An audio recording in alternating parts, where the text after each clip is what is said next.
ನೀನು ಇಂಟ್ರೊಡ್ಯೂಸ್ చేసుకున్నా sir. Doctor ನಮಸ್ಕಾರ ಸರ್. ನಮಸ್ಕಾರ ಸರ್. ನಿಮ್ಮ ಪರಿಚಯ ನೀವೇ ಮಾಡ್ಕೊಂಬಿಡಿ ಸರ್. ನಾನು ಡಾಕ್ಟರ್ ಉಮೇಂದ್ರ ರೆಡ್ಡಿ, ನಿವೃತ್ತ ಸಹಾಯಕ ನಿರ್ದೇಶಕರು ಪಶುಪಾಲನಾ ಇಲಾಖೆ, ಬುರ್ಜುನರೊಪ್ಪ ಗ್ರಾಮ, ಆಯಿಮಂಗಲ ಹೋಬಳಿ, ಹಿರಿಯೂರು ತಾಲೂಕು, ಚಿತ್ರದುರ್ಗ ಡಿಸ್ಟಿಕ್ಕು. ನಾನು ರಿಟೈರ್ಡ್ ಆಗಿ 13 ವರ್ಷ ಆಯಿತು. 13 ವರ್ಷ ಆದಮೇಲಿಂದ ನಾನು ಅಗ್ರಿಕಲ್ಚರ್ಗೆ ನಾನು ಒಲವು ತೋರಿಸಿ ನಾನು ಅಗ್ರಿಕಲ್ಚರ್ ಮಾಡ್ತಾ ಇದ್ದೀನಿ ಇವಾಗ. ಅದು ಅಗ್ರಿಕಲ್ಚರ್ ನಾನು ನೇಟಿವ್ ಆಫ್ ಬುರ್ಜುನರೊಪ್ಪದಲ್ಲೇ ಮಾಡ್ತೀನಿ. ಸೊ ನಾನು ಯಾರನ್ನೂ ರಾಷ್ಟ್ರೀಯ ಹೆದ್ದಾರಿ ಪಕ್ಕದಲ್ಲೇ ಅರ್ಧ ಕಿಲೋಮೀಟರ್ ದೂರದಲ್ಲಿ ನನ್ನ ತೋಟ ಇದೆ. ಅದರಲ್ಲಿ ಎಲ್ಲ ಅಡಿಕೆ ಒಂದು 3 ಎಕರೆ ಹಾಕಿದ್ದೀನಿ, ತೆಂಗು ಒಂದು 90 ಇದೆ, ಟೀಕು ಒಂದು 50 ಇದೆ, ಮಹಾಗನಿ ಒಂದು 90 ಇದೆ, ಶ್ರೀಗಂಧ 1200 ಗಿಡ ಇದೆ. ಟೋಟಲ್ 3 ಎಕರೆ ಶ್ರೀಗಂಧ ಇದೆ, ಸೀತಾಫಲ ಇದೆ, 40 ನೇರಳೆ ಗಿಡ ಇದೆ, ಒಂದು 15 ಮಾವಿದೆ, 25 ಹಲಸಿನ ಗಿಡ ಇದೆ. ಈಗ ಆಗ್ಬಿಟ್ಟು ಎಲ್ಲ ಡ್ರಿಪ್ ಇರಿಗೇಷನಲ್ಲೇ ನಾನು ಮಾಡ್ತಾ ಇದ್ದೀನಿ. ನನಗೆ ನೀರಿನ ಸಮಸ್ಯೆ ಏನಿಲ್ಲ ಸರ್. ಇದು ಮೊದಲು ಮಳೆ ಆಶ್ರಿತ ಭೂಮಿ, ಇದು ಮಳೆ ಆಶ್ರಿತ ಭೂಮಿ. ಹೌದು. Before 2011 it was rain Fed area. Sir ಮೊದಲು ಏನು ಬೆಳೆಗಳು ಬೆಳೀತಿದ್ರು? ಸೊ ಇದರಲ್ಲಿ ಈರುಳ್ಳಿ ಬೆಳೀತಾ ಇದ್ವಿ ಸರ್. ಈರುಳ್ಳಿ ಬೋರ್ವೆಲ್ ಇಲ್ಲ, ರೈನ್ ಫೆಡ್ ನಲ್ಲೇ ಈರುಳ್ಳಿ ಬೆಳೀತಿದ್ವಿ ಸರ್. ಮಳೆ ಆಶ್ರಿತ ಅವಾಗ ಬಿಫೋರ್ 2000 ನಮ್ಗೆ ಸಫಿಷಿಯಂಟ್ ರೈನ್ ಬರ್ತಾ ಇತ್ತು ಸರ್, ಮಳೆಗಳು ಬರ್ತಾ ಇತ್ತು. ನಮ್ಮ ಊರಲ್ಲೆಲ್ಲ ಎಲ್ಲರೂ ರೈನ್ ಫೆಡ್ಡೇನೆ ಈರುಳ್ಳಿ ಬೆಲ್ಟು ಸರ್. ಇದು ಆ ಈರುಳ್ಳಿ ಬೆಲ್ಟು ನಾವು ಬಿಫೋರ್ 2000 ಸಾಮಾನ್ಯವಾಗಿ ಎಲ್ಲ ರೈನ್ ಫೆಡ್ಡೇನೆ ಮಾಡೋದು. ಇವಾಗ ಎಲ್ಲರೂ ಆಫ್ಟರ್ 2000 ಎಲ್ಲ ಬೋರ್ ಹಾಕ್ಸ್ಕೊಂಡಿದ್ದಾರೆ. ಬೋರ್ ಎಲ್ಲ ಹಾಕ್ಸ್ಕೊಂಡ್ಬಿಟ್ಟು ಈರುಳ್ಳಿ ಬೆಳೀತಾ ಇದ್ರು. ಈರುಳ್ಳಿ ಸ್ವಲ್ಪ ಪ್ರೊಡಕ್ಷನ್ ಕಾಸ್ಟು ಜಾಸ್ತಿ ಆಯಿತು ಸರ್, ಯಾಕಂದರೆ ಲೇಬರ್ಗೆ ಓರಿಯೆಂಟೆಡ್ ಕ್ರಾಪ್ ಅದು. ಸೊ ಈಗ ಆಗ್ಬಿಟ್ಟು ವರ್ಕೌಟ್ ಆಗಲ್ಲ, ರೇಟ್ ಬಿದ್ದು ಹೋಗ್ತದೆ. ಏನಾದರೂ ಮಳೆಗಿಳೆ ಏನಾದರೂ ಬಂತಂದರೆ ಎಲ್ಲ ಕೊಳ್ತೋಗೋದು, ಎಲ್ಲ ಡ್ಯಾಮೇಜ್ ಆಗಿಬಿಟ್ಟು ರೈತರಿಗೆ ಭಾಳ ಲಾಸ್ ಆಯಿತು ಸರ್. ಅದಕ್ಕೆ ಯಾರೂ ಕಡಿಮೆ ಆಗ್ತಾ ಇದೆ ಸರ್. ಅದಕ್ಕೆ ಆಲ್ಟರ್ನೇಟ್ ಆಗಿ ಅಡಿಕೆ ಹೋಗ್ತಾ ಇದ್ದಾರೆ. ಸೊ ಅದೇ ಲೇಬರ್ ಕಾಸ್ಟ್ ಜಾಸ್ತಿ ಆಗಿರೋದ್ರಿಂದ ಯಾವ್ದು ಬೆನಿಫಿಟಬಲ್ಲೋ ಅದು ರೈತರು ಮಾಡ್ತಾ ಇದ್ದಾರೆ. ಆಲ್ಮೋಸ್ಟ್ ಎಲ್ಲ ಬೋರ್ವೆಲ್ ಇರೋರು ಆಲ್ಮೋಸ್ಟ್ ಅವರು ಜಮೀನಿಗೆ ತಕ್ಕಂತೆ 1 ಎಕರೆ 2 ಎಕರೆ 3 ಎಕರೆ 4 ಎಕರೆ ಎಲ್ಲರೂ ಹಾಕ್ಕೊಂಡಿದ್ದಾರೆ ಸರ್. ಸುಮಾರು ಒಂದು 5 ವರ್ಷದಿಂದ ಎಲ್ಲರೂ ಹಾಕ್ಕೊಂಡಿದ್ದಾರೆ ಸರ್. ನಿಮ್ಮ ಭೂಮಿಯಲ್ಲಿ ಫಸ್ಟ್ ಬೋರ್ ಎಲ್ಲಿ ಕೊಡ್ಸಿದ್ರಿ ಸರ್? ಫಸ್ಟ್ ಭೂಮಿ ಅದು ಕಾರ್ನಲ್ಲಿ ರೋಡ್ ಸೈಡೇನೆ ಕೊಡ್ಸಿದ್ದು ಸರ್. ಅದೊಂದು, ಅದ್ರ ಪಕ್ಕದ್ದೊಂದು. ನಂದೆಲ್ಲ ಇದು ಟೋಟಲಲ್ಲಿ ಬೋರ್ ಕೊಡ್ಸಿರೋದು 4 ಇದೆ ಸರ್. 4ನಲ್ಲಿ ನಾನು ಬಾರ್ಡರ್ನಲ್ಲೇ ಹಾಕ್ಸಿದ್ದೀನಿ ಸರ್. ನಾನು ಎಲ್ಲಿ ಒಳಗಡೆ ಸೆಂಟ್ರ್ನಲ್ಲಿ ಯಾವುದು ನಾಳೆ ಬೋರ್ ಕೆಟ್ಟಾಗ ಟ್ಯಾಕ್ಟ್ರಿ ಬರೋದು, ಬೋರ್ ಎತ್ತ ಗಾಡಿ ಬರೋದು ಅಂದರೆ ನಾನು ಅಡಿಕೆ ಬಿಡ ಕಟ್ ಮಾಡಬೇಕಾಗಿತ್ತು. ಅದಕ್ಕೆ ಮುಂದೆ ಬಿಫೋರ್ ನಾನು ಪ್ಲಾನ್ ಹಾಕ್ಕೊಂಡಿದ್ದೆ. ಫಸ್ಟು ಇದಕ್ಕೆ ಪ್ರೊಟೆಕ್ಷನ್ ಫೆನ್ಸ್ ಹಾಕ್ಕೊಂಡೆ ಸರ್. ಬಿಫೋರ್ ಫಸ್ಟ್ ನಾನು ಬೋರ್ ಕೊರ್ಸೋದಕ್ಕಿಂತ ಮುಂಚೆ ಫೆನ್ಸ್ ಆದಮೇಲೆ ಬೋರ್ ಆದಮೇಲೆ ಈ ಥರ ಎಲ್ಲ ನಾನು ಕ್ರಾಪ್ ಇಟ್ಟಿದ್ದೇನೆ ಸರ್. ಬೋರ್ವೆಲ್ಲು ಒಂದು 430 ಅಡಿ ಹೋಗಿದೆ ಸರ್, ಇನ್ನೊಂದು 260 ಅಡಿ ಹೋಗಿದೆ. ಆ ಎರಡಕ್ಕೂ ತಾವೇ ನನಗೆ ಒಂದು 10-12 ಇಯರ್ಸ್ ಬ್ಯಾಕು ನನಗೆ ಎಕ್ಸಾಕ್ಟ್ ಡೇಟ್ ಮಾಡ್ತಿದ್ದೆ ಸರ್. ತಾವೇ ಬಂದುಬಿಟ್ಟು ಅವೆರಡಕ್ಕೂ ಬೋರು ನೀವು ರೀಚಾರ್ಜ್ ಮಾಡೋದ್ರಿ ಸರ್ ನೀವು. ಸೊ ನನಗೆ ಇಯರ್ಲಿ ಅದು ಯಾವಾಗ ರೀಚಾರ್ಜ್ ಆಯಿತು, ಇಯರ್ಲಿ ನನಗೆ ಸ್ವಲ್ಪ ನೀರು ಈಲ್ಡ್ ಹೆಚ್ಚಾಯಿತು ಸರ್. ಯಾವ ಬರಗಾಲದಲ್ಲೂ ನನಗೆ ಕಡಿಮೆ ಆಗಲಿಲ್ಲ. ಆಮೇಲೆ ಅದ್ರ ಜೊತೆಗೆ ನನಗೇನಂದರೆ ನೀರುಳ್ಳಿ ಹಾಕ್ಬೇಕಾದ್ರೆ ನೀರುಳ್ಳಿ ಒಂದು ಆಫ್ಟರ್ 3 ಮಂತ್ಸ್ಗೆ ಈರುಳ್ಳಿಗೆ ನೀರು ಜಾಸ್ತಿ ಬೇಕು ಸರ್. ಯಾಕಂದರೆ ಅದು ಗಡ್ಡೆ ಆಗುತ್ತಲ್ಲ, ಗಡ್ಡೆ ಸುತ್ತ ಕಟ್ಟಬೇಕಾದ್ರೆ ಆವಾಗ ನೀರಂಶ ಭಾಳ ಕೇಳುತ್ತೆ. ಆವಾಗ ನಾನು 2 ಬೋರಿಂದ ನನಗೆ ನೀರು ಸಾಕಾಗೋಷ್ಟು 9 ಎಕರೆಗೆ ಆಗ್ತಾ ಇರಲಿಲ್ಲ ಸರ್. ಅದಕ್ಕೆ ನಾನು ಇನ್ನೊಂದು ಅಡಿಷ್ನಲ್ ಆಗಿ 2 ಬೋರು 700 ಅಡಿ 2 ಬೋರ್ ಕಟ್ಸಿದೆ ಸರ್. ಅದರಲ್ಲೂ 2 ಇಂಚು ಸಫಿಷಿಯೆಂಟ್ ಬಂದು 4 ಬೋರ್ನಲ್ಲೂ ನನಗೆ 2 ಇಂಚ್ ಇದೆ ಸರ್. ಯಾವುದು ನನಗೆ ನೀರಿಂದ ಇದುವರೆಗೂ ಸಿನ್ಸ್ 2011ನಿಂದ ನನಗೆ ಯಾವುದು ಕೊರತೆ ಇಲ್ಲ, ನನಗೇನು ಗ್ಯಾಪ್ ಹೊಡಿಯಲ್ಲ, ಏನು ಚೆನ್ನಾಗಿ ಬಂದಿದೆ ಸರ್. ಅದರಲ್ಲೇನೂ ಇಲ್ಲ. ನಮಗೆ ಆ ರೀಚಾರ್ಜ್ ನನಗೆ ಅನುಕೂಲ ಆಯಿತು ಸರ್. ತಾವು ಮಾಡಿಕೊಟ್ಟಿದ್ದಕ್ಕೆ ರೀಚಾರ್ಜ್ ಅನುಕೂಲ ಮಾಡಿಕೊಡಿ ಸರ್. ಬನ್ನಿ ಸರ್ ಹೋಗೋಣ. ಅಡಿಕೆ ಇದು 3 ಎಕರೆ ಇದೆ ಸರ್. 3 ಎಕರೆ ಎಕ್ಸಾಕ್ಟ್ ಆಗಿ 6 ಇಯರ್ಸ್ ಆಯಿತು ಸರ್. ನಾನು ಅಡಿಕೆ 6 ಇಯರ್ಸ್ ಆಯಿತು ಸರ್ ಪ್ಲಾಂಟ್ ಹಾಕಿ. ಲಾಸ್ಟ್ ಇಯರ್ 2000 ಜುಲೈ 2020 ಹಾಕಿದ್ವಿ ಸರ್. 2020 ಕೊರೋನಾ ಪೀರಿಯಡ್ ಲಾಕ್ಡೌನ್ ಪೀರಿಯಡ್ನಲ್ಲಿ ಆವಾಗೇ ನಾನು ಬಂದ್ಬಿಟ್ಟು ಇಲ್ಲಿ ಸೆಟ್ಲ್ ಆಗಿಬಿಟ್ಟು ನಾನು ಇದಾಗಿದೆ ಸರ್. ಸರ್ ಈಗ ಎಷ್ಟು ನಂಬರ್ ಇದೆ ಸರ್ ಟೋಟಲ್? ನನಗೆ ಟೋಟಲ್ 1550 ಇದೆ ಸರ್. ಅರ್ಕನಟ್ ಲಾಸ್ಟ್ ಇಯರ್ ಒಂದು ಬೆಳೆ ಬಂತ? ಲಾಸ್ಟ್ ಇಯರ್ ಬೆಳೆ ತಗೊಂಡಿದ್ದೀನಿ ಸರ್. ಇದು ಎರಡನೇ ಬೆಳೆ? ಇದು ಎರಡನೇ ಬೆಳೆ ಸರ್. ಎರಡನೇ ಬೆಳೆ ತಗೊಂಡಿದ್ದೀನಿ ಸರ್. ತಗೊಂಡಿದ್ದೀನಿ. ನಮ್ಮ ಬಯಲುಸೀಮೆಯಲ್ಲಿ ಕೆಲವರು ತುಂಬಾ 6 ವರ್ಷ ಬೇಕು 7 ವರ್ಷ ಇಲ್ಲ ಸರ್, ನಮಗೆ ಡಿಪೆಂಡ್ ನಮ್ಗೆ ಅದಕ್ಕೆ ನ್ಯೂಟ್ರಿಯೆಂಟ್ಸ್ ಚೆನ್ನಾಗಿ ಕೊಟ್ಟು ನಮಗೆ ನೀರಿನ ಸೌಕರ್ಯ ಕೊಟ್ಬಿಟ್ರೆ ಬಂದ್ಬಿಡುತ್ತೆ ಸರ್. ಇವಾಗ ಜನ ಏನು ಮಾಡ್ತಾರಂದ್ರೆ ನೀರಿದೆ ಅಂತ ಹೇಳ್ಬಿಟ್ಟು ಕಂಟಿನ್ಯೂಸ್ ಆಗಿ ಯಾವಾಗಲೂ ಬಿಸಿಲುಗಾಲದಲ್ಲಿ ಮೋಟ್ರ್ ಆನ್ ಮಾಡಿದ್ದು ಆಫೇ ಮಾಡಲ್ಲ ಸರ್. ಅದು ಆಕ್ಚುಲಿ ತಪ್ಪು, ಅದು ಮಾಡಬಾರ್ದು. ನಾನು ಎವ್ರಿ 15 to 20 days ಒಂದ್ಸಾರಿ ಬಂದು ನಾನು ನೀರು ಹಾಯಿಸ್ತೀನಿ ಸರ್. ನಾನು ಆಕ್ಚುಲಿ ಬೆಂಗಳೂರಿಂದ ಬಂದು ನಾನು ಈ ತೋಟನ 9 ಎಕರೆ ನೀರು ಹಾಯಿಸೋದು ನಾನು ಒಬ್ಬನೇ ಸರ್. ನಾನು ಬೆಂಗಳೂರಿಂದ ಬಂದು ಮಾಡ್ತೀನಿ ಸರ್. ನಾನೊಬ್ಬರೇ ಸರ್. ನಾನು ಯಾರನ್ನ ರಿಲೇ ಆಗಿಲ್ಲ. ನಾನು ಅಗ್ರಿಕಲ್ಚರ್ ಫೀಲ್ಡ್ ಹಿಡಿಬೇಕಾದ್ರೆ ನಾನು ಏನೇ ಕಷ್ಟ ಆದ್ರೂ, ನಾನು ಏನೇ ಲೇಬರ್ ಪ್ರಾಬ್ಲಮ್ಮು ಏನೇ ಆದ್ರೂ ನಾನು ಹಿಂದಕ್ಕೆ ಹೋಗಬಾರ್ದು ಅಲ್ಲ ಅಂತ ಹೇಳ್ಬಿಟ್ಟು ನಾನು ಭಗೀರಥ ಪ್ರಯತ್ನ ಮಾಡಿದೆ ಸರ್. ನಾನು ಮಾಡಿ ಎಷ್ಟೋ ಕಷ್ಟ ಬಿದ್ದು ನಾನು ಊಟ ಯಾವಾಗೋ ಏನು ಮಾಡ್ತೀನೋ ನನಗೆ ಗೊತ್ತಿಲ್ಲ ಸರ್. ಏನಂದರೆ ಎಲ್ಲರೂ ಏನಂದರೆ ಹಳ್ಳಿ ವಾತಾವರಣ, ನಾನು ಏನಾದರೂ ಬಂದು ಇಲ್ಲಿ ಮಾಡಿ 1 ವರ್ಷ 2 ವರ್ಷ ಹಿಂದಕ್ಕೆ ಹೋಗ್ಬಿಟ್ರೆ ಮರ್ಯಾದೆ ಪ್ರಶ್ನೆ ಸರ್. ನಮ್ದು ಏನಂದರೆ ಹಳ್ಳಿ ಜನದಲ್ಲಿ ಭಾರಿ ಇದಿರ್ತದೆ. ಅವ್ರೇನು ಅಡ್ರಾಕ್ಬಿಡ್ತಾರೆ ಬಂದು. ನಾವು 50 ವರ್ಷ ಬೆಳೆದ್ರು ನಾವೇನು ಮಾಡೋಕ್ಕಾಗಲಿಲ್ಲ. ಇವರು ಅಫಿಷಿಯಲ್ಸು ಪ್ಯಾಂಟ್ ಹಾಕ್ಕೊಂಡಿರೋರು ಬಂದು ಅವ್ರು ಥ್ರೈವ್ ಆಗ್ತಾರೆ ಅಗ್ರಿಕಲ್ಚರ್ಗೆ. ರಿಟೈರ್ಡ್ ದುಡ್ಡು ಇರೋವರೆಗೂ ಬರ್ತಾರೆ ಹೋಗ್ತಾರೆ, ಆಮೇಲೆ ಸುಮ್ಮನೆ ಆಗ್ತಾರೆ ಅಂದರು ಸರ್. ಆಮೇಲೆ ನಾನೇನು ಕಿವಿಗೆ ಕೊಡಲಿಲ್ಲ. ನನಗೆ ಆಸಕ್ತಿ ಇತ್ತು, ನಾನು ಅಗ್ರಿಕಲ್ಚರ್ ಮಾಡಬೇಕಂತ ಆಸಕ್ತಿ ಇತ್ತು ಹೊರತು ನಾನು ಯಾರು ಕಿವಿ ಮಾತು ಕೇಳ್ತಾ ಇರಲಿಲ್ಲ. ನಂದೇ ಒಂದು ಪ್ರಿನ್ಸಿಪಲ್ ಸರ್, ಬಂದ ಮೇಲೆ ಕೆಲಸ ಮುಗಿಸ್ಕೊಂಡೇ ಹೋಗೋದು. ನನಗೆ ಇನ್ನೊಂದು ವಿಶೇಷ ಏನಂದರೆ, ನಾನು ಒಂದು 8 ವರ್ಷದಿಂದ ನಾನು ಇದಕ್ಕೇನೂ ಕೆಮಿಕಲ್ ಅನ್ನೋದೇ ನಾನು ಮಾಡಿಲ್ಲ ಸರ್. ಕೆಮಿಕಲ್ ಫರ್ಟಿಲೈಸರ್ಸ್ ಹಾಕಿಲ್ಲ, ಪೆಸ್ಟಿಸೈಡ್ಸ್ ಹೊಡೆದಿಲ್ಲ, ಆಮೇಲೆ ಕಳೆನಾಶಕ ಹೊಡೆದಿಲ್ಲ. ನಾನು ಆರ್ಗ್ಯಾನಿಕ್ ಮೆಥಡ್ನಲ್ಲೇ ಮಾಡ್ತಾ ಇದ್ದೀನಿ ಸರ್. ಕಾಂಪೋಸ್ಟ್ ತಗೊತೀನಿ, ಹೊಸೂರಿಂದ ಒಂದು 30 tons ಎವ್ರಿ ಇಯರ್ ನಾನು ತರಿಸ್ತೀನಿ ಕಾಂಪೋಸ್ಟ್. ಅದರಲ್ಲಿ ಏನು ಕಲಬೆರಕೆ ಇರೋದಿಲ್ಲ, ಒಳ್ಳೆ ನ್ಯೂಟ್ರಿಯೆಂಟ್ಸ್ ಇರ್ತದೆ.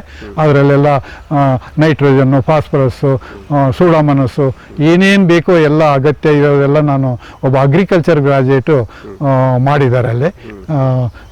ಸೊ ಅವರು ನನಗೆ ರೆಗ್ಯುಲರಾಗಿ ನಾನು ಬರ್ತಾರೆ. ನಾನು ಇಲ್ಲಿ ಲೋಕಲಲ್ಲಿ ಈ ಕುರಿ ಗೊಬ್ಬರ ಅದು ಇದು ನಾನು ಅಡಿಷ್ನಲ್ ಆಗಿ ಕೊಡ್ತೀನಿ. ನಾನು ವರ್ಷಕ್ಕೆ 1 ಸಾರಿ ಕೊಟ್ಟಿದ್ದೀನಿ ಸರ್. ಇದನ್ನ ನಾನು ಇನ್ಮೇಲೆ ಇಳುವರಿ ಬಂತಲ್ಲ, ಇನ್ಮೇಲೆ 2 ಸಾರಿ ಕೊಡೋಣ ಅಂತ ಇದ್ದೀನಿ. ವರ್ಷಕ್ಕೆ 2 ಸಾರಿ ಕೊಡಬೇಕಂತ ಇದ್ದೀನಿ. ಆಮೇಲೆ ಇದರಲ್ಲಿ ವಿಶೇಷ ಏನಂದರೆ ಸರ್, ನಾನು ನೀರಿದೆ ಅಂತ ನೀರು ಕೊಟ್ಟಲ್ಲ. ಆಮೇಲೆ ನನಗೆ ಇದರಲ್ಲಿ ಟ್ಯಾಕ್ಟ್ರಿ ಬೇಸಾಯನೇ ಮಾಡಿಲ್ಲ ಸರ್ ಇದುವರೆಗೂ. ಟ್ಯಾಕ್ಟ್ರಿ ನಾನು ಈ ಗಿಡ ಹಾಕ್ದಾಗಳಿಂದ ಟ್ಯಾಕ್ಟ್ರಿ ಬೇಸಾಯ ಮಾಡಿಲ್ಲ. ಆಮೇಲೆ ಸ್ಪ್ರೇ ನೋಡ್ದಿಲ್ಲ. ಈಗಾಗ್ಬಿಟ್ಟು ತೇವಾಂಶ ನನಗೆ ಭಾಳ ಹೋಗುತ್ತೆ. ಮಳೆ ಬಂತು ಅಂದರೆ ನನ್ನ ಹೊಲದಲ್ಲಿರೋ ಒಂದು ಡ್ರಾಪು ನೀರು ಹೊರಗಡೆ ಹೋಗೋದಿಲ್ಲ. ಯಾಕಂದರೆ ಅಷ್ಟೇ ನನಗೆ ಆರ್ಗ್ಯಾನಿಕ್ನಲ್ಲಿ ಮೆಥಡ್ನಲ್ಲಿ ಮಾಡ್ತಾ ಇದ್ದೀನಲ್ಲ, ನನಗೆ ಭೂಮಿ ಎಷ್ಟೇ ಮಳೆ ಬಂದ್ರೂ 3 days ಸೈಕ್ಲೋನ್ ಬಂದ್ರೂ ಒಂದು ತೊಟ್ಟು ಹೊರಗಡೆ ಹೋಗಲ್ಲ ಸರ್. ಎಲ್ಲ ನನಗೆ ಈ ಅರ್ಥವರ್ಮ್ಸು ಎಲ್ಲ ಡೀಪಾಗಿ ಕೊರೆದು ಹೋಗಿರುತ್ತಲ್ಲ, ಅದ್ರ ಪರ್ಕ್ಯುಲೇಷನ್ಗೆ ಭೂಮಿಯಲ್ಲಿ ಹೋಗಿ ಹಿಂಗ್ತದೆ ಸರ್. ಹೆಚ್ಚುವರಿ ನೀರು ಎಲ್ಲ ಬೋರ್ಗೆ ಹೋಗುತ್ತೆ. ಆಮೇಲೆ ನನಗೆ ಈ ಬೋರ್ ರೀಚಾರ್ಜ್ ಆಗೋಕ್ಕೆ ನನ್ನ ತೋಟದಲ್ಲಿ 9 ಎಕರೆ ನೀರು ಸಫಿಷಿಯೆಂಟ್ ಆಗಲ್ಲ ಸರ್. ನಂದೇನಂದರೆ ನನ್ನ ತೋಟದಲ್ಲಿ ಹೊರಗಡೆನೆ ಹೋಗಲ್ಲ ನೀರು. ಆ ದೃಷ್ಟಿಯಿಂದ ನಮ್ಮದು ಬಾರ್ಡರ್ನಲ್ಲಿ ಒಬ್ರದ್ದು ಅದು ಒಂದು 13 ಎಕರೆ ಜಮೀನಿದೆ ಸರ್ ಬೇರೆಯವ್ರದ್ದು. ನಮಗೇನೋ ಎತ್ತರದಲ್ಲಿದೆ. ಆ ಎತ್ತರದಲ್ಲಿ ನಾನು ಒಂದು ಡ್ರಂಚ್ ಹೊಡ್ಸ್ಬಿಟ್ಟಿದ್ದೀನಿ. ಆ ಡ್ರಂಚ್ ಹೊಡ್ಸ್ಬಿಟ್ಟು ಸೀದಾ ನನ್ನ 2 ಕೃಷಿ ಹೊಂಡನು 2 ಸೇರ್ಕೊಂಡು ಕೃಷಿ ಹೊಂಡ ತುಂಬೋಗ್ಬಿಡ್ತದೆ ಸರ್ ನನಗೆ. ಆಮೇಲೆ ನನಗೆ ಒಂದು ಸಾರಿ ತುಂಬೋಯ್ತು ಅಂದರೆ ನನಗೆ ಆ ವರ್ಷದ್ದು 1 ವರ್ಷಕ್ಕೆ ಪ್ರೆಸರಾಗಿ ಹೊಡೆಯುತ್ತೆ ಸರ್.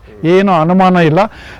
ಏನೊಂದು 2 ವರ್ಷ ಮಳೆ ಹೋದ್ರೆ ಆವಾಗ ಸ್ವಲ್ಪ ಕಡಿಮೆ ಆಗುತ್ತೆ ಹೊರತು ಪ್ರೆಸರ್ ಕಡಿಮೆ ಆಗುತ್ತೆ ಅಷ್ಟೇ. ನೀರಂತೂ ಗ್ಯಾಪ್ ಕೊಟ್ಟಿಲ್ಲ, ಇದುವರೆಗೂ ಚೆನ್ನಾಗಿ ಬಂದಿದೆ ಸರ್. ಇಷ್ಟೇ ಸರ್. ಎಲ್ಲ ರೈತರಿಗೆ ಏನು ಹೇಳೋದಂದರೆ ಉಳುಮೆ ಮಾಡಬಾರ್ದು ಸರ್. ಉಳುಮೆ ಮಾಡಿದ್ರೆ ಏನಾಗುತ್ತೆ ಅಂದರೆ ಭೂಮಿ ಏನಾಗುತ್ತೆ ಅಂದರೆ ಒಳಗಡೆ ಯೂಸ್ಫುಲ್ ಬ್ಯಾಕ್ಟೀರಿಯಾಗೆ ಡಿಸ್ಟರ್ಬ್ ಮಾಡಿಬಿಟ್ಟು ಎರೆಹುಳಕ್ಕೂ ಇದಕ್ಕೂ ನಮಗೆ ಯೂಸ್ಫುಲ್ ಬ್ಯಾಕ್ಟೀರಿಯಾ ಡಿಸ್ಟರ್ಬ್ ಆಗಿ ಅದು ತೀರೋದ್ಮೇಲೆ ನಮಗೆ ಅದರಿಂದ ಶಕ್ತಿ ಕೊಡೋಕ್ಕೆ ಭೂಮಿಗೆ ಇದಿದೆ. ನಮ್ಮದು ಭೂಮಿ ಸ್ಪಾಂಜ್ ಇದ್ದಂಗಿದೆ ಸರ್. ನಮ್ಮದು ಓಡಾಡಿದ್ರೆ ನಮಗೆ ಒರಟಿಲ್ಲ ಸರ್. ಏನು ಕರ್ಲ್ ಇಲ್ಲ. ಇದು ನಮ್ಮ ತಂದೆಯರು ಸುಮಾರು ಒಂದು ಇದು 70 ವರ್ಷದಿಂದ ಮಾಡ್ತಾ ಇದ್ರು. ಆವಾಗೂ ಭೂಮಿ ಫರ್ಟಿಲಿಟಿ ಮಾತ್ರ ಕಡಿಮೆ ಆಗಿಲ್ಲ ಸರ್. ನಾನು ಬಂದು ಯಾವಾಗ ಆರ್ಗ್ಯಾನಿಕ್ ಮಾಡ್ದೋ ಅದನ್ನ ವರ್ಷ ಎನ್ರಿಚ್ ಆಗ್ತಾ ಇದೆ. ಆಮೇಲೆ ನನಗೆ ಯಾವ ರೋಗ ರುಜಿನಗಳು ನಮ್ಮ ತೋಟದಲ್ಲಿ ಬಂದೇ ಇಲ್ಲ ಸರ್. ಎಲ್ಲರೂ ಸ್ಪ್ರೇ ಹೊಡಿತಾರೆ ಸರ್. ನಾನು ಎಲ್ಲ ಬೇರೆ ಡ್ರಾಗನ್ ಫ್ರೂಟ್ ಹಾಕಿದ್ದೀನಿ. ಮತ್ತೆ ಈ ಅಡಿಕೆ ತೋಟದಲ್ಲಿ ಸರ್ ನಾನು ಗಮನಿಸಿದೆ ಕಳೆಬರಿ ಕಳೆ ಇದೆ. ಹಾಂ, ಕಳೆ ಅಂತಂದ್ರೆ ಹುಲ್ಲು ಸರ್. ಅದು ಇದ್ದಷ್ಟು ಭೂಮಿ ನೋಡಿ ಹೆಚ್ಚು ಕಮ್ಮಿ ಒಂದು ಮೀಟರ್ ಇದೆ. ಸೊ ಮೀಟರ್ ಅಷ್ಟಿದೆ ಸರ್. ನಾನೇನಾಗುತ್ತೆ ಅಂದರೆ ನನಗೆ ನೀರು ಈ ಅಡಿಕೆ ಗಿಡಕ್ಕೆ ನನ್ನ ಕ್ರಾಪ್ಗೆ ಮೇನ್ ಕ್ರಾಪ್ಗೆ ಯಾವಾಗ ಕಡಿಮೆ ಆಗಿದೆ ಅಂತ ಗೊತ್ತಾದರೆ ಆ ಹುಲ್ಲು ನನಗೆ ಬಾಡಬೇಕು. ಹುಲ್ಲು ಬಾಡಿದ್ರೆ ಇದು ಭೂಮಿ ತೇವಾಂಶ ಕಮ್ಮಿ ಇದೆ ಅಂತ. ಆವಾಗ ನಾನು 20 ಡೇಸ್ಗೊಂದ್ಸಾರಿ ಬೆಂಗಳೂರಿಂದ ಬಂದು 20 ಡೇಸ್ 15 to 20 ಡೇಸ್ಗೆ ನಾನು ನೀರು ಹಾಯಿಸ್ತೀನಿ ಸರ್. ನಂದು ಹಚ್ಚ ಹಸಿರಾಗಿದೆ ಸರ್. ನಾನೇನು ಹೆಚ್ಚಾಗಿ ಬಿಡಲ್ಲ. 200 ಕಿಲೋಮೀಟರ್ ದೂರದಿಂದ ಬೆಂಗಳೂರಿಂದ ಹೌದು ಸರ್. ನೀವು ನೀರು ಹಾಯಿಸಿ ಇಷ್ಟೆಲ್ಲ ತೋಟ ವೈವಿಧ್ಯ ಮಾಡಿರ್ಬೇಕಾದ್ರೆ ಇಲ್ಲಿದ್ದಂಥವ್ರು ಸ್ವಲ್ಪ ಒಂಚೂರು ನಮ್ಮ ಸರ್ ಇದನ್ನ ನಾನು ನೋಡಿಕೊಂಡು ನಮ್ಮ ಊರು ಸುತ್ತಮುತ್ತವರು ನಾನು ಅಲ್ಲಿಂದ ಬಂದು ಮಾಡ್ತಾ ಇದ್ದೀನಿ. ಆಮೇಲೆ ನನಗೆ ಅಗ್ರಿಕಲ್ಚರ್ ಡಿಪಾರ್ಟ್ಮೆಂಟ್ನವ್ರು ನನಗೆ ಒಂದು ಪ್ರಶಸ್ತಿ ಅವಾರ್ಡ್ ಕೊಟ್ಟರು ಸರ್. ಭಾಳಷ್ಟು ಅವಾರ್ಡ್ ಬಂದಿದೆ ಸರ್ ನನಗೆ. ನಾನು ರೀಸೆಂಟ್ ಫಸ್ಟ್ ಅವಾರ್ಡ್ ಬಂದಿದ್ದು ನನಗೆ ಅಗ್ರಿಕಲ್ಚರ್ ಡಿಪಾರ್ಟ್ಮೆಂಟ್ ಹಿರಿಯೂರಿನವರು. ಅವರು ಕೃಷಿ ಇಲಾಖೆಯಿಂದ ನನಗೆ ಡಿಸ್ಟಿಕ್ ಮಿನಿಸ್ಟ್ರು ಸುಧಾಕರ್ ಅಂತ ಇದ್ರು. ಇವಾಗ ಅವರು ತೀರೋಗಿದ್ದಾರೆ ಸರ್. ಅವರು ನನಗೆ ಜನವರಿ 13ನೇ ತಾರೀಕು ನನಗೆ ಸನ್ಮಾನ ಮಾಡಿ ನನಗೆ ಪ್ರಶಸ್ತಿ ಪ್ರದಾನ ಮಾಡಿದರು ಸರ್. ಜೊತೆಗೆ ನನಗೊಂದಿಷ್ಟು ಅಮೌಂಟನ್ನು ಕೊಟ್ಟರು ಸರ್, ಕೃಷಿ ನನಗೆ ಪ್ರಶಸ್ತಿ ಜೊತೆಗೆ. ಆಮೇಲೆ ಎರಡನೇದಾಗಿ ನನಗೆ ಈ ಕೃಷಿ ತಂತ್ರ ಸಂಸ್ಥೆ ಬೆಂಗಳೂರು ಅವರು ನನಗೆ ಸನ್ಮಾನ ಮಾಡಿದ್ರು ಸರ್. ಇತ್ತೀಚೆಗೆ ನನಗೆ world 5th June world environment day ಆಯಿತು. ಆವತ್ತಿನ ದಿವಸ ನನಗೆ ಕಾಲ್ ಮಾಡಿಬಿಟ್ಟು ನನಗೂ ನನ್ನ ಶ್ರೀಮತಿಗೆ ಬೆಂಗಳೂರಿನಲ್ಲಿ ಸನ್ಮಾನ ಮಾಡಿ ನನಗೆ ಪ್ರಶಸ್ತಿ ಕೊಟ್ಟರು ಸರ್. ಈ ಪ್ರಶಸ್ತಿ ಕೊಟ್ಟಂಗೆಲ್ಲ ನನಗೆ ಜವಾಬ್ದಾರಿ ಹೆಚ್ಚಾಗ್ತಾ ಇದೆ ಸರ್ ಇವಾಗ. ಆಮೇಲೆ ಇಲ್ಲಿ ಚಿತ್ರದುರ್ಗ ಕನ್ನಡ ಸಾಹಿತ್ಯ ಪರಿಷತ್ನವರು ಸರ್, ಅವ್ರೂ ಒಂದು 6 months ಬ್ಯಾಕು ನನಗೂ ಅವರು ಜಿಲ್ಲಾ ಮಟ್ಟದಲ್ಲಿ ನನಗೆ ಅಭಿನಂದನಾ ಪತ್ರ ಕೊಟ್ಟು ನನಗೆ ಅವರು ಪ್ರೇರೇಪಿಸಿ ನನಗೆ ಚೆನ್ನಾಗಾಗಲಿ, ಇನ್ನು ಅಗ್ರಿಕಲ್ಚರ್ ಸಾಧಿಸಿ ಅಂತ ಹೇಳ್ಬಿಟ್ಟು ನನಗೆ ಒಂದು ಅದ್ದೂರಿಯಾಗಿ ಸನ್ಮಾನ ಮಾಡಿ ನನಗೆ ಅಭಿನಂದನಾ ಪತ್ರ ಕೊಟ್ಟರು ಸರ್. ಅದಾದಮೇಲೆ ನನಗೆ Axis Max Life Insurance Bengaluru ಕೋರ್ಬಂಗ್ಲಾ ಬ್ರ್ಯಾಂಚ್ನವರು ನನ್ನೆಲ್ಲ ಬೇರೆ ಕಡೆ ಎಲ್ಲ ನಾನು ಅಗ್ರಿಕಲ್ಚರ್ನಲ್ಲಿ ಎಲ್ಲ ಮಾಡಿರೋದಕ್ಕೆ, ಆಮೇಲೆ ನನಗೆ ಸುಮಾರು ಒಂದು 5,000 ಗಿಡ ಇದ್ದಾವೆ ಸರ್ ನಂದೆಲ್ಲ ಟೋಟಲಿ. ಎಲ್ಲ ನಾನು ಟೋಟಲಿ ಪ್ಲಾಂಟ್ಸು ಈ ಇದು ಆಗ್ರೋ ಫಾರೆಸ್ಟ್ ಇದು ಎಲ್ಲ ಸೇರಿಬಿಟ್ಟು ನನಗೆ ನಂದು ಆಕ್ಸಿಜನ್ನು ನಮ್ಮ ಊರಿಗೆ 1/2 ಕಿಲೋಮೀಟ್ರದಲ್ಲಿ ಹೋಗ್ತದೆ ಸರ್. ಸೊ ನನ್ನ ಸ್ವಂತ ಊರು ಹುಟ್ಟಿದ್ದಕ್ಕೆ ನಾನು ಇಂಡೈರೆಕ್ಟಾಗಿ ನಾನು ಫುಲ್ ಆಕ್ಸಿಜನ್ನು ಇಡೀ ಗ್ರಾಮಕ್ಕೆ ನಾನು ಕೊಡ್ತಾ ಇದ್ದೀನಿ ಸರ್. ಅಷ್ಟು ಚೆನ್ನಾಗಿದೆ. ಯಾಕಂದರೆ ಆಕ್ಸಿಜನ್ದು ಏನು ಅನ್ನೋದು ಗೊತ್ತಾಗಿದ್ದು ಕರೋನಾ ಪೀರಿಯಡ್ನಲ್ಲಿ ಸರ್ ಗೊತ್ತಾಗಿದ್ದು. ಆವಾಗ ಆಕ್ಸಿಜನ್ ಇಲ್ದಲೆ ಎಷ್ಟೋ ಜನ ಎಷ್ಟೇ ದುಡ್ಡು ಕೊಟ್ಟರು ಸಿಗ್ತಾ ಇರಲಿಲ್ಲ. ಆವಾಗ ನನಗೆ ಗೊತ್ತಾಯಿತು ಆಕ್ಸಿಜನ್ ಏನು ಅಂತ. ಅದು ನಾನಿಲ್ಲಿ ಬಂದುಬಿಟ್ಟು ಆ ಕರೋನಾ ಪೀರಿಯಡ್ನಲ್ಲೇ ನಾನೆಲ್ಲ ಅಡಿಕೆ ಎಲ್ಲ ಹಾಕಿದೆ ಸರ್. ಇವಾಗ ನನಗೆ ಸಂತೃಪ್ತಿ ಇದೆ. ನಾನು ಹುಟ್ಟಿದ ಊರಿಗೆ ನಾನು ಏನೋ ಇಂಡೈರೆಕ್ಟಾಗಿ ಸೇವೆ ಮಾಡ್ತಾ ಇದ್ದೀನಿ, ಪರಿಸರ ಕಾಪಾಡ್ತಾ ಇದ್ದೀನಿ. ನನ್ನ ತೋಟದಲ್ಲಿ ಗಿಣಿ, ನವಿಲುಗಳು, ಅಕ್ಕಿ, ಪಕ್ಷಿ ಎಲ್ಲನೂ ಇದೆ. ನಂದು ಹೊಲದಲ್ಲಿ ಏನೇ ಹಣ್ಣು ಬೆಳೆ ಏನು ಬಂದರೂ ನಾನು ಅದಕ್ಕೆ ಏನೂ ಅಡ್ಡಿ ಮಾಡಲ್ಲ, ಎಲ್ಲ ತಿಂದೋಗಿ ಉಳಿದಿದ್ದೇ ನಂದು ಸರ್. ಸೊ ನನಗೆ ಅದ್ರದ್ದು ಇನ್ನೊಂದು ವಿಶೇಷ ಅಂದರೆ ಏನು ಸರ್ ಅಂದರೆ ಅದು ಅಕ್ಕಿ, ಒಂದು ಸಾವಿರಾರು ಅಕ್ಕಿ ಎಲ್ಲ ಬರುತ್ತಲ್ಲ ಈಗ ಪಕ್ಷಿಗಳು, ಅದ್ರದ್ದು ನನಗೆ ಡ್ರಾಪ್ಲಿಂಗ್ಸು ಯೂರಿನ್ನು ಅದ್ರದ್ದು ಡ್ರಾಪ್ಲಿಂಗ್ಸ್ ಹಾಕಿದರೆ ನನಗೆ ಹೊಲ ತುಂಬ ಗೊಬ್ಬರ ಆದಂಗೆ ಆಗುತ್ತೆ ಸರ್. ಸೊ ಅದೇ ನನಗೆ ಒಳ್ಳೆ ಫರ್ಟಿಲಿಟಿ ಮಾಡುತ್ತದೆ. ಈಗ ಆಗ್ಬಿಟ್ಟು ನಾನು ಯಾವುದಕ್ಕೂ ನಾನು ಮರ ಗಿಡಗಳು ಯಾವುದು ಕಡೆಯಲ್ಲ. ನನಗೆ ಬಂದಷ್ಟಾಗಲಿ ನನಗೇನು ಇದರಲ್ಲೇ ನಾನು ಉತ್ಪನ್ನ ಮಾಡಿ ಬದುಕಬೇಕನ್ನೋದಿಲ್ಲ ಸರ್. ದೇವರು ನನಗೇನೋ ಕೊಟ್ಟಿದ್ದಾನೆ. ಸೊ ಈಗ ಆಗ್ಬಿಟ್ಟು ನನ್ನ ಫ್ಯಾಷನ್ನಾಗೆ ನಾನು ಮಾಡ್ತಾಯಿದ್ದೀನಿ. ಏನು ತೊಂದರೆ ಏನಾಗಿಲ್ಲ ಸರ್. ನಾನು ಒಬ್ಬನೇ ಬರ್ತಾಯಿದ್ದೀನಿ. ನಮ್ಮ ಶ್ರೀಮತಿಯವರು ತಿಂಗಳಿಗೊಂದ್ಸಾರಿ ಬಂದು ಬೇಜಾರಿಗೆ ಬಂದು ನೋಡ್ಕೊಂಡು ಹೋಗ್ತಾರೆ ಸರ್. ನಾನು ಇವಾಗ ಇಲ್ಲಿ ಒಂದು 1.25 ಎಕರೆ ಅಷ್ಟು ಡ್ರ್ಯಾಗನ್ ಫ್ರೂಟ್ ಹಾಕಿದ್ದೀನಿ. ಬನ್ನಿ ಸರ್, ನಾನು ಡ್ರ್ಯಾಗನ್ ಫ್ರೂಟ್ ತೋರಿಸ್ತಿದ್ದೀನಿ. ಮೊದಲನೇದಾಗಿ ಅಭಿನಂದನೆಗಳು ಥ್ಯಾಂಕ್ ಯು ಸರ್. ಡಾಕ್ಟರ್ ಆಗಿ ನಿಮ್ಮ ವೃತ್ತಿಯಲ್ಲಿ ಅಷ್ಟೆಲ್ಲ ಕೆಲಸ ಮಾಡಿ ಮತ್ತೆ ನಿವೃತ್ತಿ ಆದ್ಮೇಲೆ ಮತ್ತೆ ಒಂದು ಹೊಸ ಒಂದು ಲೋಕವನ್ನು ನಮ್ದು ಈರುಳ್ಳಿ ಕಣಜ ಇವೆಲ್ಲ ಹೌದು ಸರ್, ಈ ರೈತರುಗಳ ಜಾಗದಲ್ಲಿ ಇದೆಲ್ಲ ಬೆಳಿಬಹುದು ಮಾಡ್ಬೋದು ಪ್ರೂವ್ ಮಾಡಿ ತೋರಿಸಿ. ಪ್ರೂವ್ ಮಾಡುದು. ಆಮೇಲೆ ರಿಸಲ್ಟ್ ಹೌದು, ರಿಸಲ್ಟನ್ನು ನಾನು ತೋರಿಸಿದ್ದೀನಿ ಸರ್.